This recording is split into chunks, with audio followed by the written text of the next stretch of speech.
take a look at using an auxiliary module in MSF console. We looked at using an exploit in the previous video. Using an auxiliary module is going to be very similar. It's just going to be a couple of differences. One, we don't need a payload. We aren't actually exploiting anything with an auxiliary module.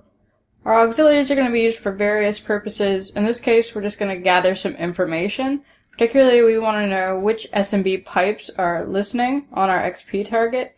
So in our previous example, we saw that SMB pipe option. We actually see it here. I'm still in the context of that MSO067 exploit here. If I do a show options, I can see the SMB pipe option, which by default is set to browser. And in the previous video, I just told you to believe me that that is correct.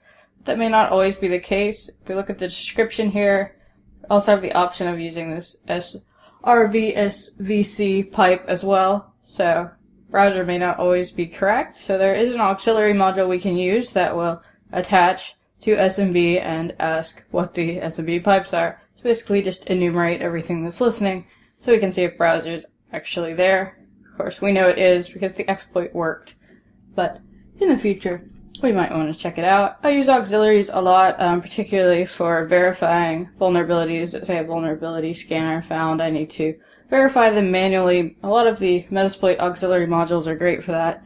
Of course, information gathering and some vulnerability analysis as well. So we'll use lots of auxiliaries throughout the class. There's even some servers we'll set up, like an SMB server for our post-exploitation for capturing some traffic and post-exploitation. So we'll see lots of auxiliaries. But let's just start with one.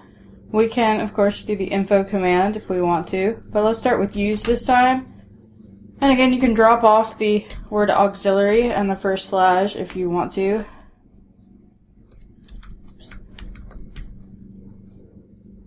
But then you can't tab complete. So let's do auxiliary slash, and then I want scanner slash SMB slash pipe underscore auditor. Now if we show our options here, it's going to be a little bit different.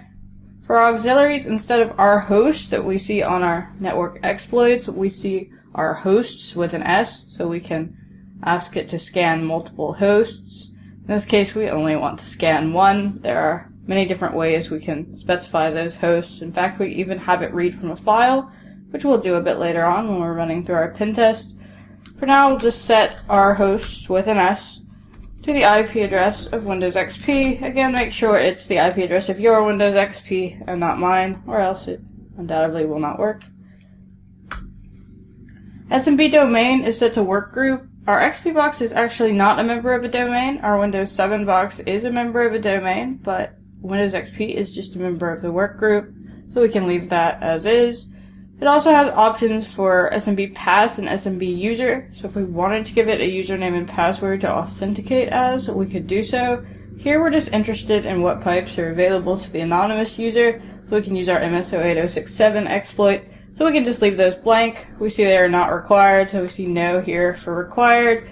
So we can just leave those blank and it will still work fine. We also see threads currently set to 1. If we wanted to scan lots of different hosts, we may want to up the threads, make it multi-threaded. We'll go faster in that case, but we're only scanning one host, so 1 is just fine.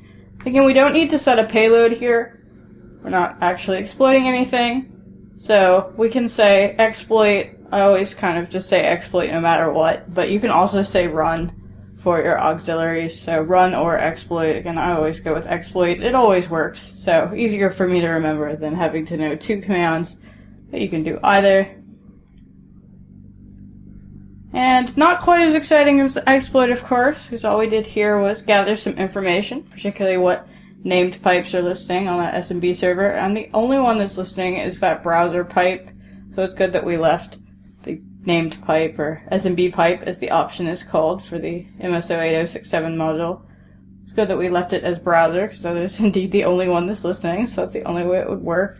So again, just a little information here. We'll use lots of auxiliaries throughout the class, but main points being that it's our hosts instead of our host, and it's also no payload required. Otherwise, you may see different options. Well, you will see different options depending on what the auxiliary is in this case, since it's talking to SMB. It had SMB domain, pass, and user.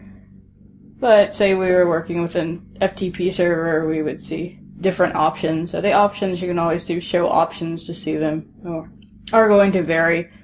But in general, using all the Metasploit modules is pretty much the same.